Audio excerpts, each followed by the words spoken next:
Eu estava vindo uma vez de Madrid para aqui, para São Paulo, e o barco começou a passar por uma turbulência terrível.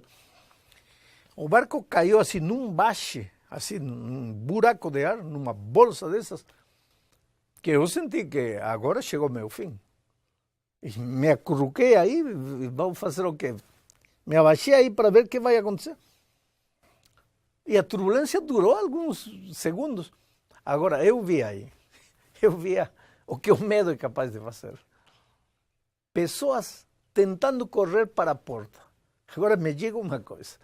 O avião lá em cima, 11.000 metros de altura, por que as pessoas estão correndo para a porta? É que o medo te impede de ver as coisas. O medo torce a realidade. Uma pessoa com medo não enxerga a realidade, exagera a realidade. Sabe que o grande problema no casamento, nas relações em geral, é o medo.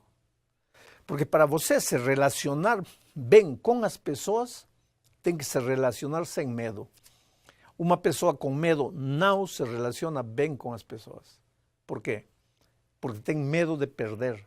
Tem medo de pedir perdão, tem medo de reconhecer que errou, tem medo de pedir uma nova oportunidade. Medo. Por trás desses homens muito valentes, machos aí, que sempre ganham, que eu sou o chefe da casa, aqui quem dá as ordens sou eu. Há seres humanos cheios de medo, coração de medo. O medo destrói relacionamentos. Quantos lares foram acabados simplesmente pelo medo do marido, o medo da mulher? Pessoas com medo são capazes de conviver de maneira sadia. Através da palavra de Deus, você pode ouvir a voz de Deus. Então, com isso em mente, vamos ler o texto bíblico agora. A partir do versículo 30, Mateus 14, diz assim.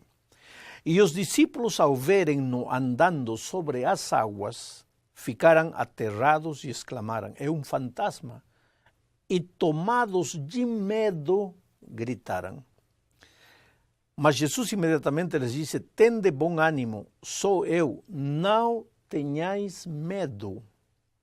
Respondendo-lhe Pedro, disse, se és tu, Senhor, manda-me ir ter contigo por sobre as águas. E ele disse, vem. E Pedro, descendo do barco, andou por sobre as águas e foi ter com Jesus. Reparando, porém, na força do vento, teve medo e, começando a submergir, gritou, salva-me, Senhor.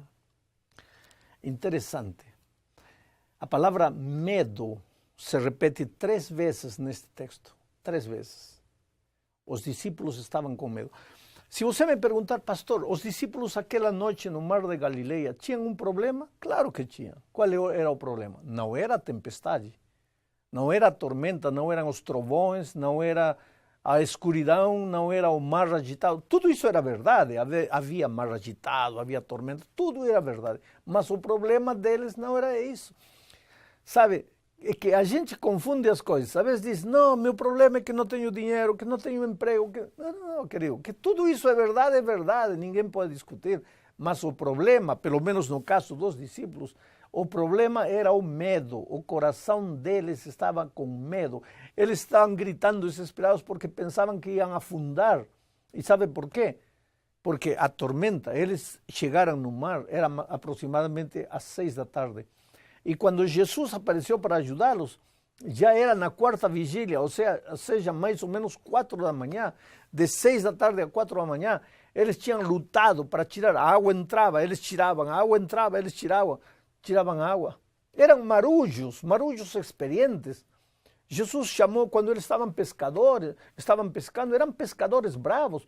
Você acha que uma tormentinha qualquer ia assustar eles? Não.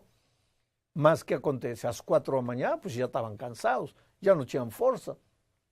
Eles pensaram, estamos mal, vamos morrer, estamos afundando. Interessante. O medo leva a você a ver as coisas completamente distorcidas.